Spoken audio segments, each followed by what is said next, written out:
Welcome back, you guys, to Ronnie's Tarot and Insights. Today I will be going over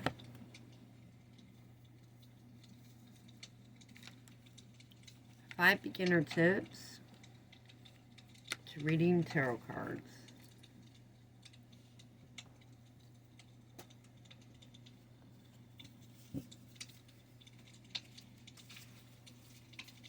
This is another older deck I used to work with. This is called the Spiral Tarot.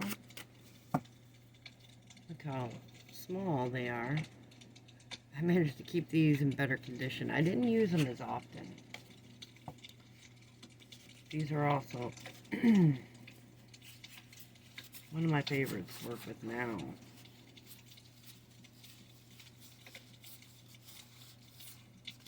Let's get the High Priestess out here, because that's what I will be going over in the next few videos, the High Priestess card. So let's go over the top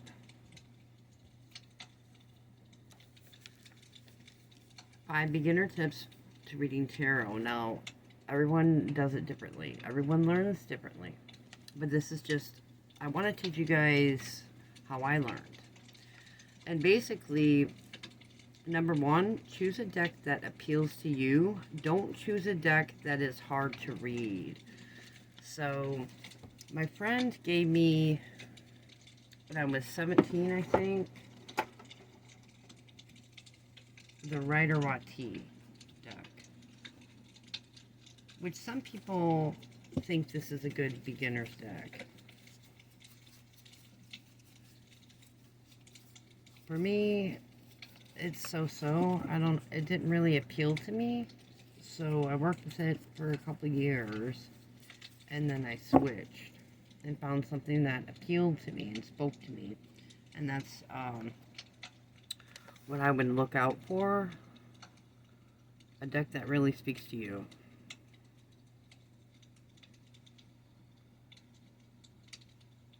Yeah, because you don't want a deck that's confusing or anything.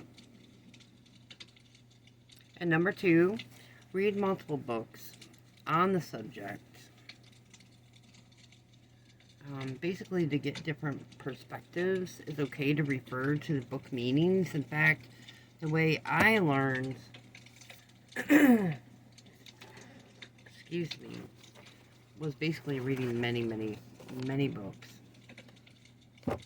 As many books as I could get my hands on.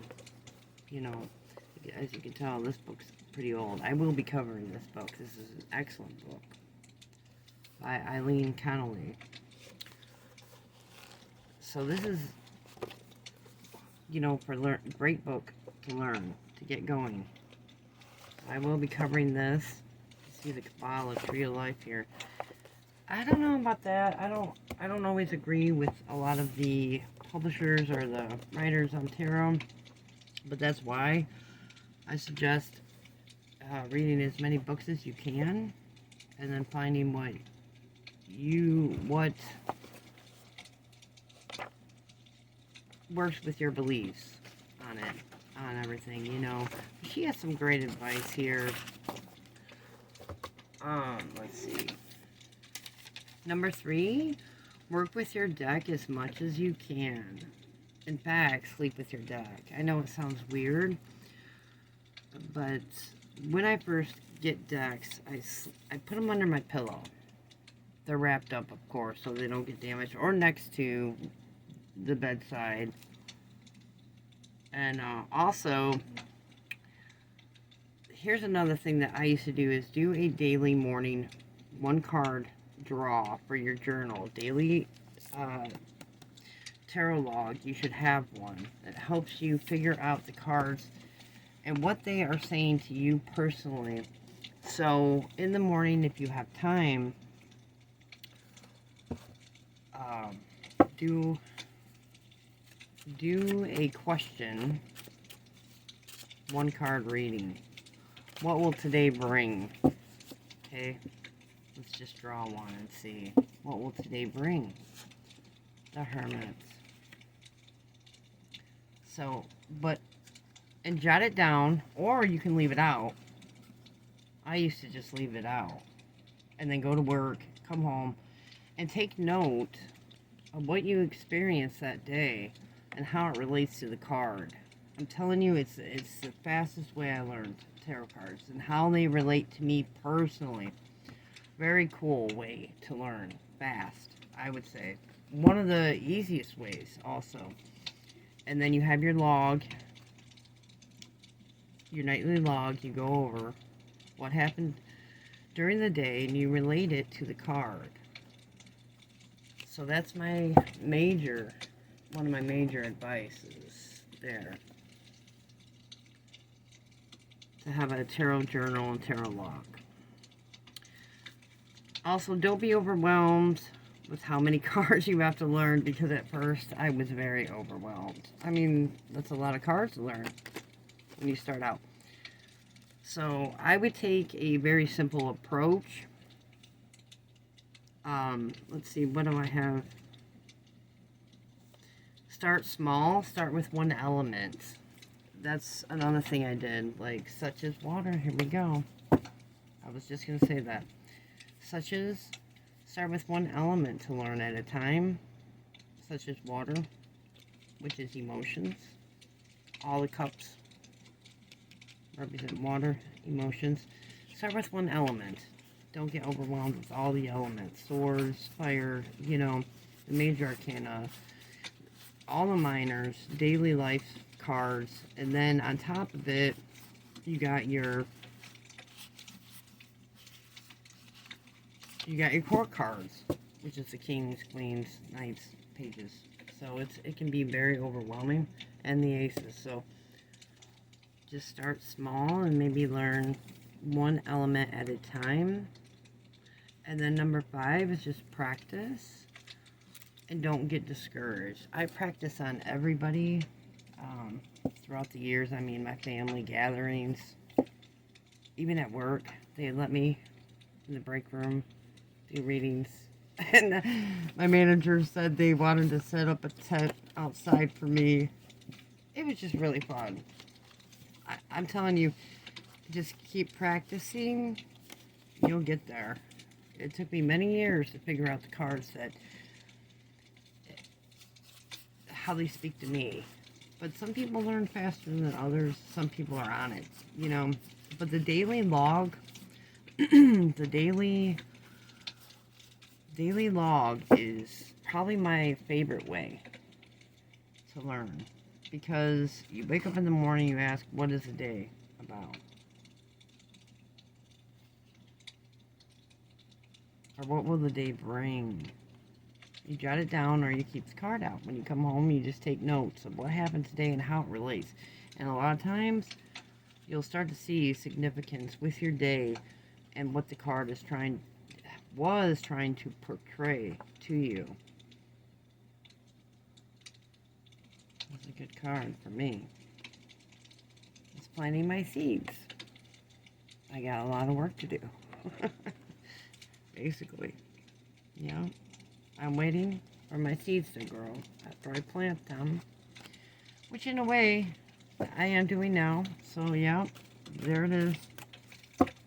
I'm going to be covering, let's see, all kinds of things. I want to go over books that you guys should get to help you get started. This is a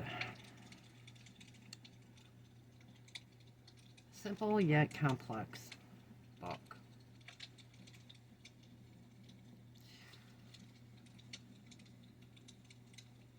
But she has key takeaways, like she has key words that I think are very helpful. For example, 8 of Swords. Unable to make any decision, you feel very restricted. Have experienced hurt or anxiety. 8 of Swords. It's memory. Vision blocked with fear inside. Cannot move. You want to hide. She has little rhymes like that help you memorize the cards, which I think is pretty brilliant. Pretty brilliant. She does have a little bit of astrology in here too, mixed in. Yep. Astrology, Leo, the sun, yep. It's a lot to learn. But I want to go gracefully with you guys, so that's why I wanted to cover the 5 tips to reading tarot. I mean, there is no real true method of it. It's just how I got into it and stuck to it, and I just stuck to it. I like that I got the Hermit for my day, my daily. What will today bring? Ain't that cool? This is a spiral tarot.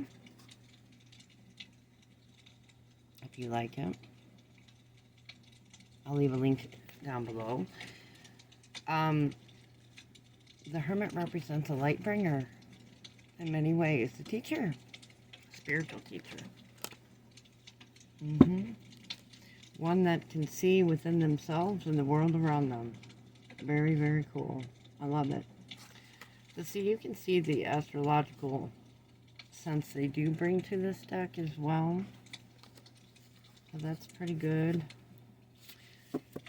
Start with a simple deck is my advice. I mean, the Rider-Waite can be simple, but can be complex too if it doesn't speak to you. You know,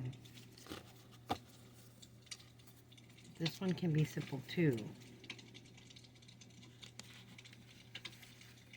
Just depends really how the cards really speak to you. So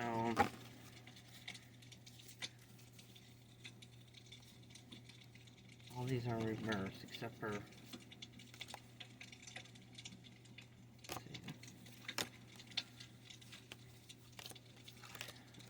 this one's a colorful one. I think this one is from the 70s, I want to say. It's pretty cool. I had to get it just for that reason, because I love the 70s, you know. Pretty sure this deck is from the 70s. So that's my advice, and then just keep working with the cards. You can ask your dreams for guidance, and even the deck. Working with the deck constantly will help you. You can even ask the cards. You can even ask the cards, why should I put my time and effort in tarot? Knight of Pentacles. Because it will pay off eventually. A Knight of Pentacles is a steadfast worker. Eventually he will see results from his hard work. He's on it. He's going. That's a good card to get for this. So there you go, you guys. I got Sandy here with me today. So, and then I will be going over beginner books and ways to read for yourself for beginners, because it is hard, I think, to start reading for yourself. So I have some really cool self spreads to learn the cards.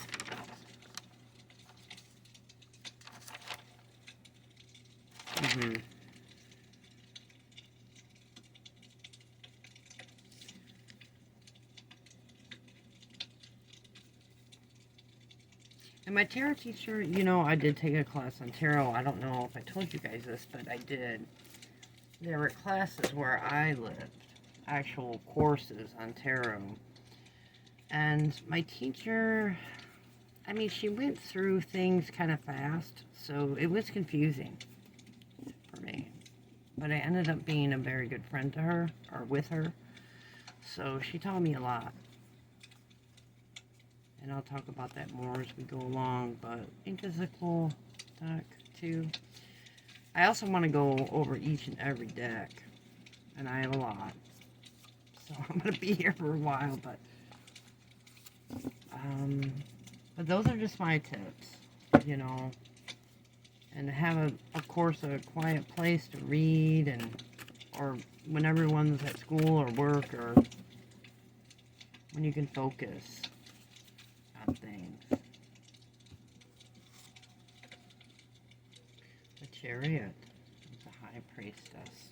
2 majors. Pretty cool. These are complex cards. I would say the Chariot is more complex than the High Priestess.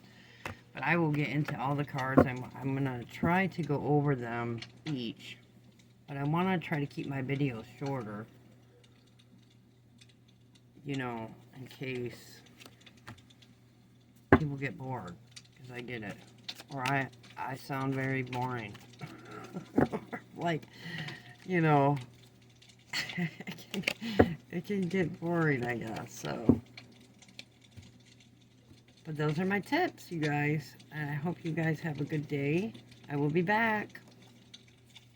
Oh, and if you think of anything you would like to ask me, any questions at all, just feel free. In fact, I want you guys to ask me, because sometimes I'm even overwhelmed with what to cover for you guys. But I want to start simple and then go take you guys slowly. Like the next video, I think I'm going to cover how to choose the best significator for self-readings. Because sometimes that can be a hard one with picking yourself out of the deck. It can be tricky sometimes. You want the reading to be as accurate as possible. And I have some little fun things on my sleeve I want to cover too. Just different really unique ways to read the cards and connect with them. That is what I'm trying to teach you guys. So I hope you stick with me if you do find me. And we'll keep going at her.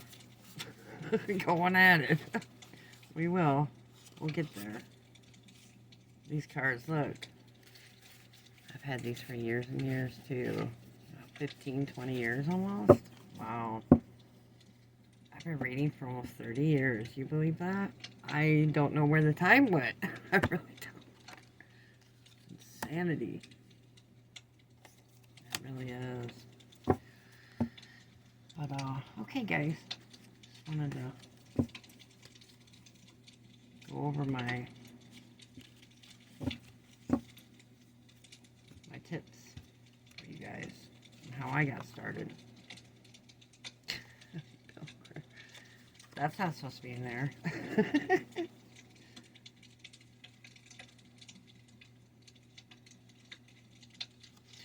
Now see, these do not have lettering on. I guess you don't need it. Never mind. Oh, the Fool in this card, or deck. The Fool. It's pretty good. We're gonna start with the Fool. When I start the going over each card, we'll start at the beginning, and then go from there. So yeah, that's it. That's pretty much. Let's see. That's pretty much it.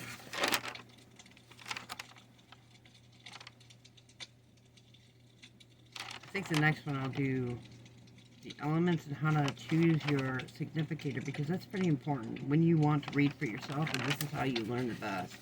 Reading for yourself. And if you do have 2 decks, that'd be great. One to work with. This is another thing I did.